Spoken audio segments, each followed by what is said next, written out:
Сәлеметсіздер ме? Мен каналыма қош келдіңіздер. Мен зейнетақы бойынша консультация беремін. Және осы видеода мен еңбек өтілін жоятын 5 қателік жайлы айтып кетейін. Бірінші қателік еңбек кітапшасындағы сіздің аты жөніңіздің қате жазылуы. Яғни бір әріптен де қате кеткен жағдайда сіз архивтен анықтама алдыртып, сол құжатыңызды сіздікі екендігін дәлелдеуіңіз қажет. Енді ол үшін сіз egov kz-тан анықтама аласыз зейнетақы аударымдары туралы. Бұл құжатта сіз туралы бүкіл мағлұмат дұрыс жазылған.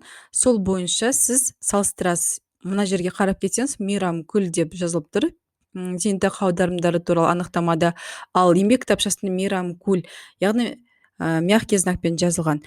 Енді жеке бұл кісіні мен танимын, бұл кісі әлі жұмыс істейді, сол себепті ол отдел кадрға барып, жаңағы түзету дұрыс деп растату қажет. Ал егерде ол кісі жұмыс істемеген жағдайда, онда сіз сол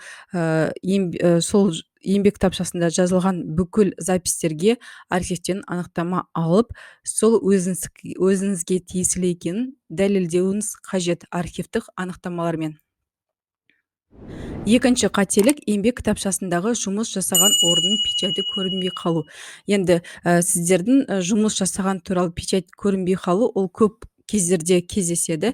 Себебі құжат ескіреді, печаттың краскасы кетеді. Ол кезде де архивтен анықтама алып, жаңағы өзіңіздің еңбек өтіліңізді растатуыңыз қажет. Мына жерге қарап кетсеңіз, мынау домалақ біздің төртбұрышқа қарамаймыз. Бұл төртбұрышты ол штамп болып табылады. Бұл жерде сіздің жұмыстың атауы жазылады.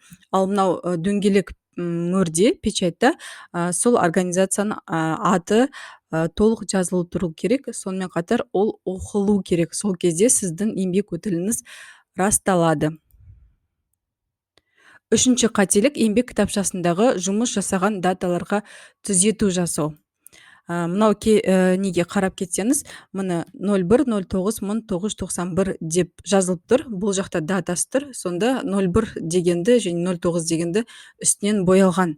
Енді бұл кісі анықтама алмайды, себебі жоғары жақта мөрмен жазылып тұр. Яғни бұл исправление дұрыс деп жаңағы отдел кадр өзінің қатесіне анықтама беріп кеткен. Егерде бұндай анықтама жоқ болған жағдайда, сіз осы жұмыс істеген орыннан архивтен анықтама алып, мынау түзетуді растатуыңыз қажет. Төртінші қателік еңбек кітапшасындағы жұмыс атауы мен печаттың екі түрлі болуы. Бұл көп кездесетін жағдай тоже. Енді мына жерге қарасаңыз, бұл кісі бір жерде жұмысқа кірген, принято деп тұр. Мына жерде печаттың түсі көк болып тұр. Яғни бұл организацияның аты басқа болған, және шығатын кезде бұл организацияның аты өзгерген. Сол өзгеру туралы сіздер анықтама алуыңыз қажет. Яғни мына жақта көк печать, мына жақта жасыл печать болып тұр. Сол себепті осы еңбек өтілін растату үшін сіздер жаңағы о переименование организация деген архивтен анықтама алуыңыз қажет. Сол кезде еңбек өтілі есептеледі.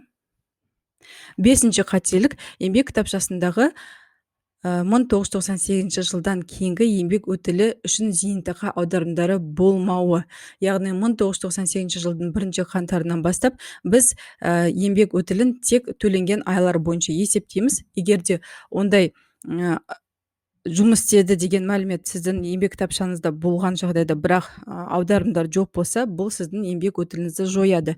Сол себепті сол периодтарға сізге архивтен анықтама алу қажет болады. Консультация бойынша хабарласыңыздар. Сау болыңыздар, менің каналыма тіркеліңіздер. Рахмет көп.